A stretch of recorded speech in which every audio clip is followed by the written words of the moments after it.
Hello and welcome back to the Mind and Money podcast. I am Sherry, a financial coach. I'm Val, a financial planner, and today we are talking about attracting the people that you want to work with and repelling the ones that maybe aren't meant for you. So this is in great timing with Sherry showing me some of her most recent purchases. So downstairs there was a box and it's from Oak and Willow. Yep. So Oak and Willow, and Sherry, tell us a bit about how they attracted you. And what it is, maybe. And like attracting your ideal client and repelling the clients that you don't want to work with, it's the same. The same actions will help you do that. And Oak and Willow, who we're going to try tagging them and see, they're a very openly political business who cares about people. And they're Canadian based, which I also love, but they are not fans of Trump, to be very tame, which very much aligns with my values. On their social media, they use asshats who are mega and are huge Trump fans because she shares their business model, how everybody who works for the company, with the exception of new hires, but after a period of time, those new hires, everybody gets paid the same. Everybody gets paid the same benefits. It is based on how much money the company is bringing in. And it has so many benefits because everybody's really bought in. I would hazard to guess there's very low turnover. Everybody wants the company to succeed because it helps their income. So you're making sure the products are all good quality. And I also like the products are zero waste for the most part. Non-toxic or low toxic. Yeah, and just they're not sending you the water when they send you. They've got cleaning tabs and all of that stuff. So very much in alignment with, I love the business model because that's, everybody wants to hate on people that are on government assistance, people that are using programs that they need, like in the US, SNAP benefits, which is specifically for food. People are yeah, they shouldn't be able to buy this. They shouldn't be able to buy this. They want to restrict what foods. It's only fresh ingredients, not processed stuff. It's hating on the people that need government assistance to live and support themselves. A, they're not living the bougie life. And B, those people aren't the problem.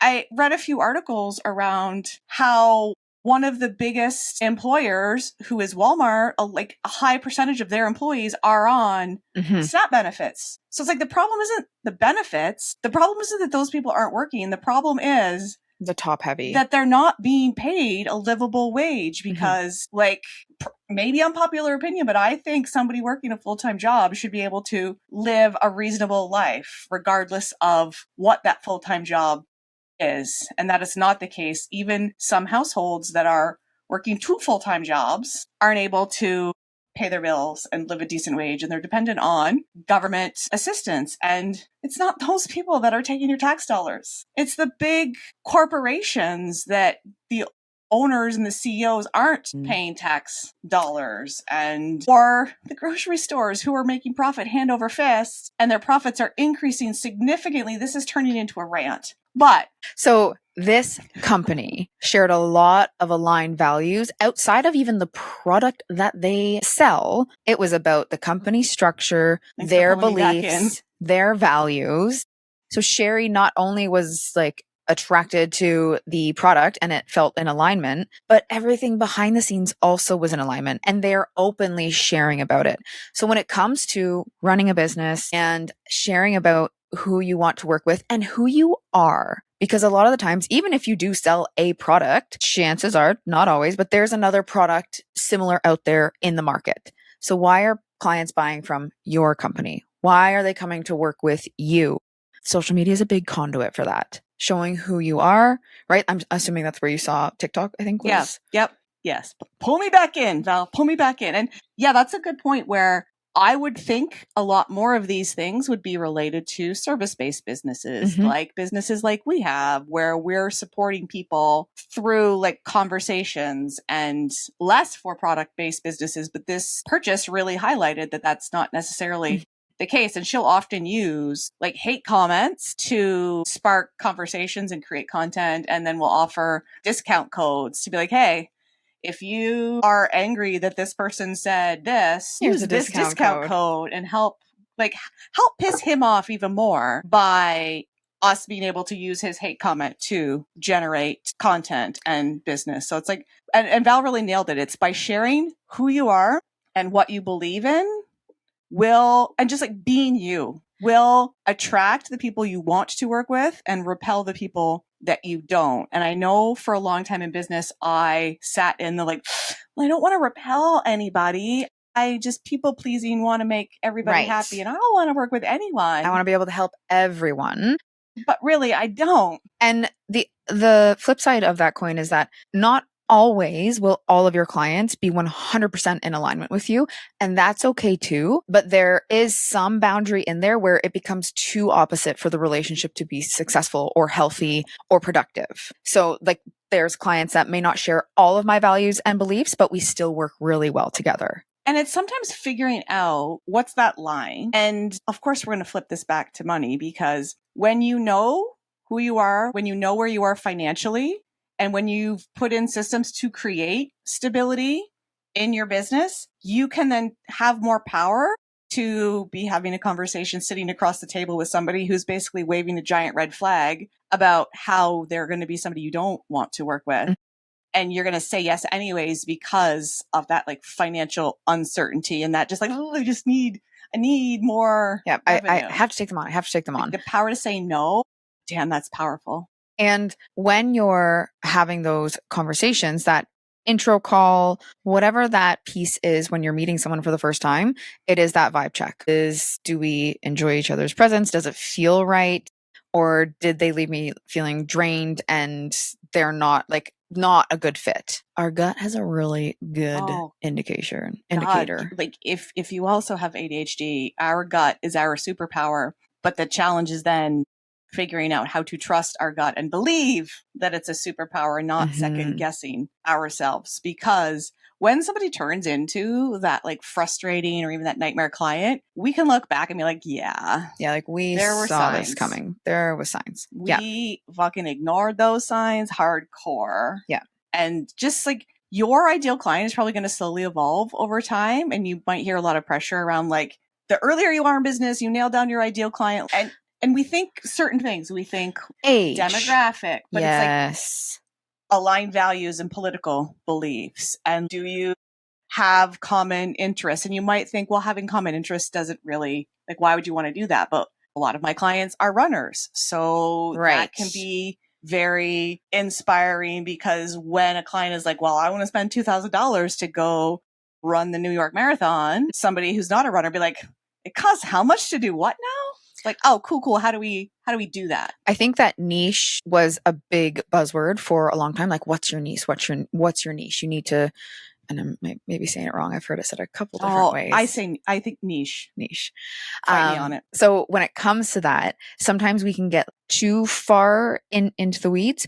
For a long time, I was like, I have to have a demographic, right? Like family or business owner or retiree. But what I find more is that it's their energy and their attitude. And that's where the collaboration matters. Vibe check. And if you have had your business for a while and you're feeling pulled to go get more specific in this area, but none of the traditional things are like connecting the dots for you, look at who you've worked with, jot some things down about them, like maybe their jobs, maybe projects you worked on, but then highlight the ones, give them a score from 1 to 10. Who did you like working with the most? Who did you least like working with? And then look at the top 2, 3, 5 people, depending on how many clients you're looking at. And what do those people have in common? Because that's where you'll often find they also have ADHD. Because I love to work with the ADHDers, or they're all young families, or they all like prioritize a slow pace of living. What are some of those less traditional things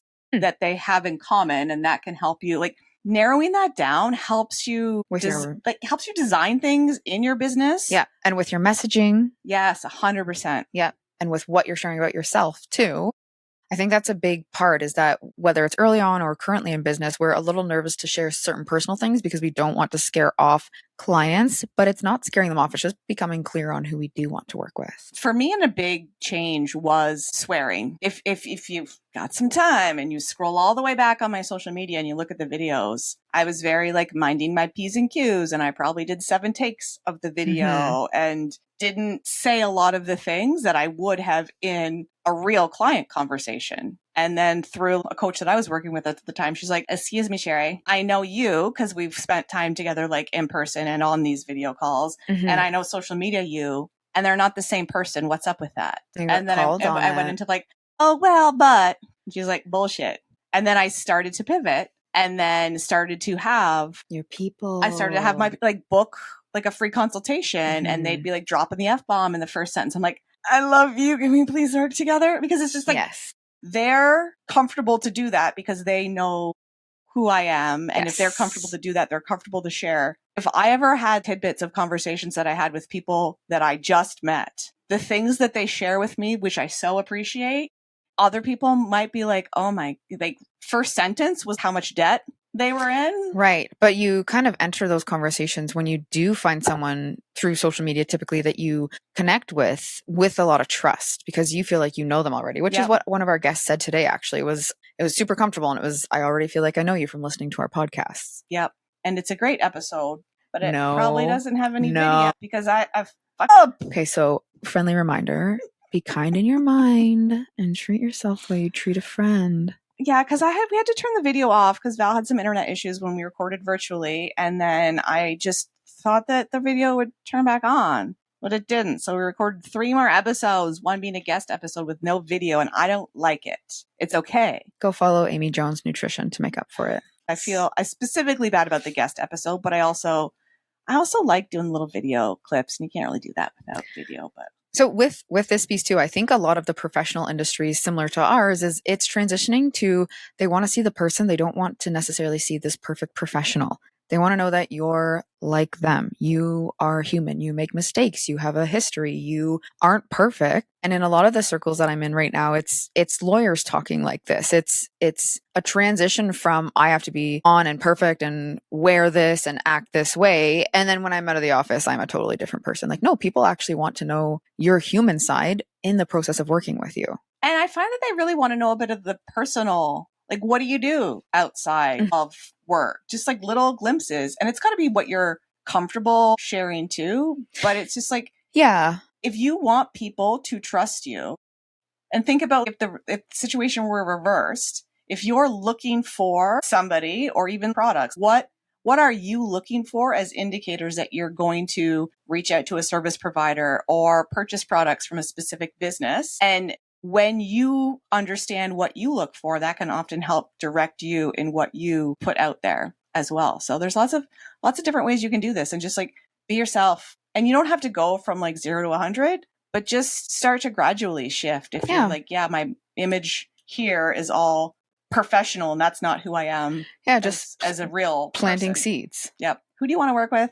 Who do you reach out to when you're looking, like what comfort levels do you need to reach out to somebody, and what inspires you to take action? And find your people, because if running a business gets so much easier, and to be clear, it's not ever easy, but it gets easier when you're working with people that you genuinely enjoy spending time with, especially if you're a fellow service-based business, because then like sometimes it just feels like I'm having a chat with a friend. Yes, we get shit done, but we probably also talk about 12 other topics as well. And it's just like, it makes things easier. And it builds that relationship too. Yep. Builds trust, helps you continue to get to know them, because even when you're having conversations that aren't directly related to your business and the service you're providing, you're still painting the picture. It gives you slivers of insight. It's like, well, wait, I just heard this.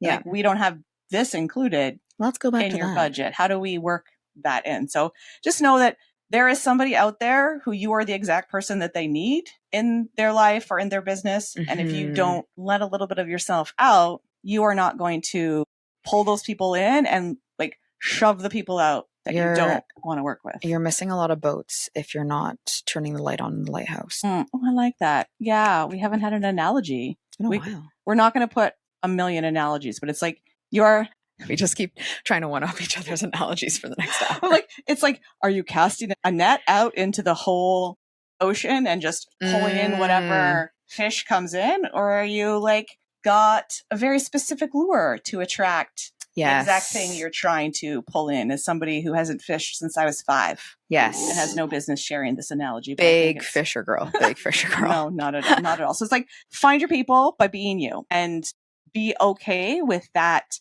pushing some people away and you maybe getting some haters, because the good thing with social media is you get to block people that are haters. And if you're thinking about leaving a hate comment on one of our posts or anybody else's posts, get fucked, because we're going to block you. Because like, who has the energy for that? If you don't want to see somebody in your feed, you just block them. Someone who probably needed a hug, I know. And the hater comments are always accounts that have 0 videos and are not putting themselves out there at all, because it's so easy to judge somebody who is putting themselves out there. Yeah. You're not, in your head. You're not doing that. So yeah, we got off on tangents, and sorry for the rant, but thanks for listening. We will see you next time, because we'll be on video next time too. Okay, bye.